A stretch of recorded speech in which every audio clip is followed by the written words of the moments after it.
President Tamim Iqbal সাহেব আমাকে বলেছেন যে আপা আপনি স্বাধীনভাবে আপনার যা মনে হয় সেভাবে কাজ করবেন।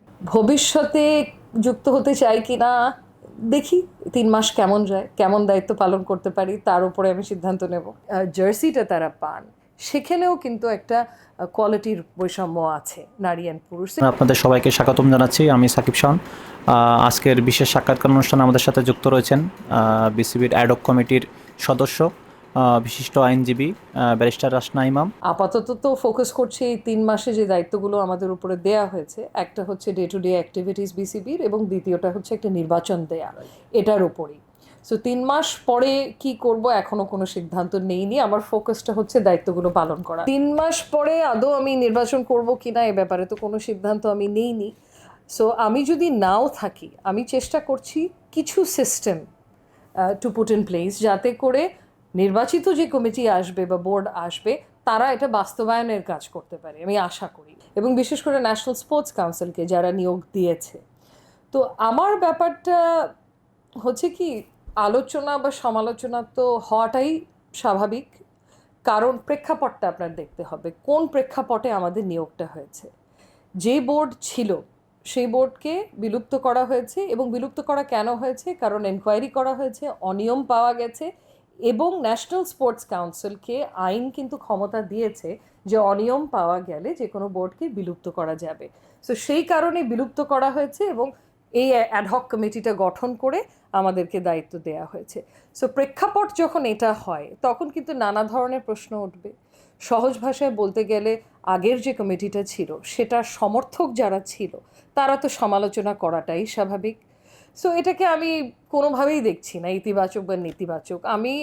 আমি যে দায়িত্বটা গ্রহণ করেছি সেটা যাতে আমি আমার সর্বশ্রেষ্ঠ সেই দায়িত্বটা পালন করাতে দিতে পারি সেটাতেই ফোকাস করছি আপাতত। 3 মাস আপনি যেটা বললেন যে খুবই লিমিটেড সময়, এবং সিস্টেমিক কিছু প্রবলেমসও আছে, যেরকম একটা ওই যেটা আমি আগেও বলছিলাম যে হয়রানি মুক্ত একটা পরিবেশ সৃষ্টি করা, বিশেষ করে আমাকে যে দায়িত্বটা দিয়েছে উইমেন্স উইংয়ের, সেটা নিশ্চিত করতে হবে। সিস্টেমিক কিছু প্রবলেম আছে সেগুলো অ্যাড্রেস করতে হবে, এবং ম্যাচেস নামাতে হবে, ম্যাচগুলো আয়োজন করতে হবে। সো ডিফিকাল্ট, চ্যালেঞ্জিং, এবং তার সাথে নির্বাচন এবং একটা সুষ্ঠু নির্বাচন দিতে হবে।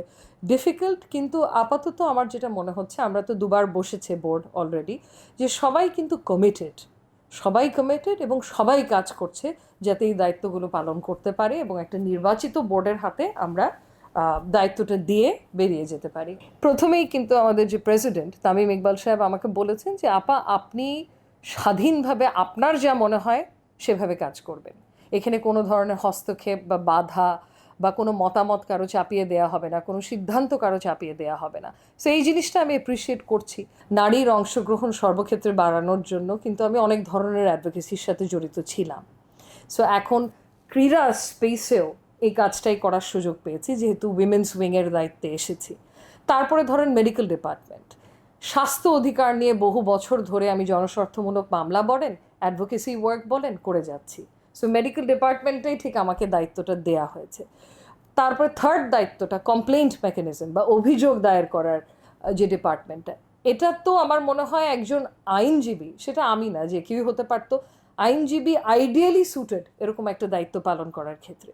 সো আমি যে দায়িত্বগুলো পেয়েছি এটা আমার অত্যন্ত প্রাসঙ্গিক মনে হচ্ছে। আমার এরিয়া অফ ইন্টারেস্ট, আমার এক্সপার্টিস বলেন, দক্ষতা বলেন, সব কিছুর সাথেই একটা কানেকশন আছে। বিশেষ করে নারী এবং পুরুষ ক্রিকেটার্সদের মধ্যে যে ফ্যাসিলিটিস নিয়ে বৈষম্য, যে সব সময় আমরা দেখি যে পুরুষ ক্রিকেটার্সরা প্রাধান্য পায়, যে এ ধরনের অনেক কিছু তারা তুলে ধরেছেন, যেটা অত্যন্ত দুঃখজনক, যেটা হয়তো একদিনে পরিবর্তন করা যাবে না, কিন্তু ছোট ছোট পদক্ষেপ কিন্তু শুরু করা যায়। সো এই বৈষম্যটা দূরীকরণেও কাজ করতে হবে। এটা হয়তো 3 মাসে আমরা করতে পারবো না, আগামী নির্বাচিত যে বোর্ড আসবে আশা করি তারা এইদিকে তাকাবে, কারণ বৈষম্য দূর না করলে আপনার পারফরমেন্স এক্সপেক্ট করতে পারেন না লং টার্ম। আর আমরা যদি চাই একটা পাইপলাইন ডেভেলপ করতে নারী ক্রিকেটিং ট্যালেন্টের, তাহলে তো আমাদের এই ধরনের বৈষম্য সবচেয়ে আগে অ্যাড্রেস করতে হবে, মূল্যায়নটা। যেরকম আরেকটা জিনিস বলেছেন যে ইভেন যেই জার্সিটা তারা পান সেখানেও কিন্তু একটা কোয়ালিটির বৈষম্য আছে নারী অ্যান্ড পুরুষ। এই ছোট মনে হতে পারে, কিন্তু এগুলো কিন্তু একটা বড় বিষয় হয়ে যায় ক্রিকেটার্সদের জন্য।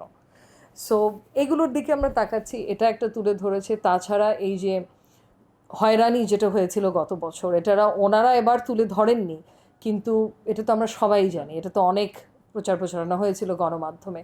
সো সেই দিকে আমাদের তাকাতে হবে, এটা একটা বড় প্রবলেম।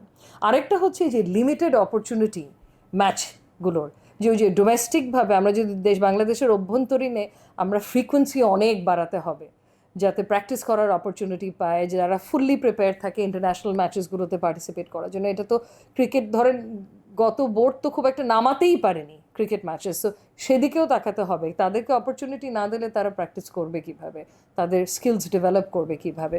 সো অনেকগুলো ব্যাপারেই কথা হয়েছে।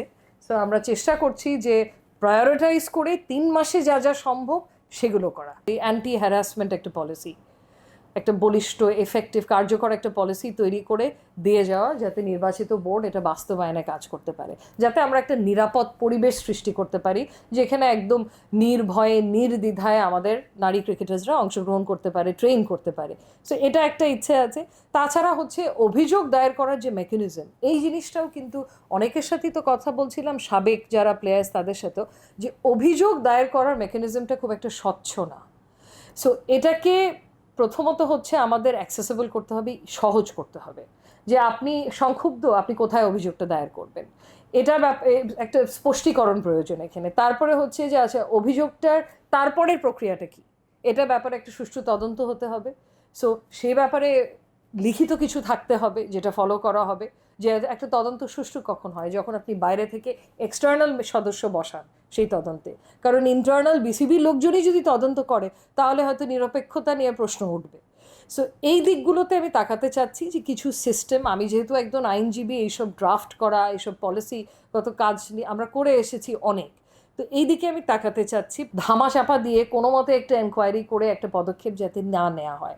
ফর এক্সাম্পল গত বোর্ডে জাহানারা আলম, ওনার অভিযোগ দায়ের করার প্রেক্ষিতে যে এনকোয়ারিটা হয়েছিল এবং তারপরে পদক্ষেপ নেওয়া হয়েছিল, যে অভিযুক্ত তাকে আমার জানা মতে ব্যান করা হয়েছিল বিসিবির সব ধরনের কার্যক্রম থেকে। সো এটা যেরকম অনেকেরই মনে হয়েছে এটা অ্যাডেকুয়েট ছিল না, এটা সাফিসিয়েন্ট ছিল না, কারণ সে অলরেডি রিটায়ার করে গেছে।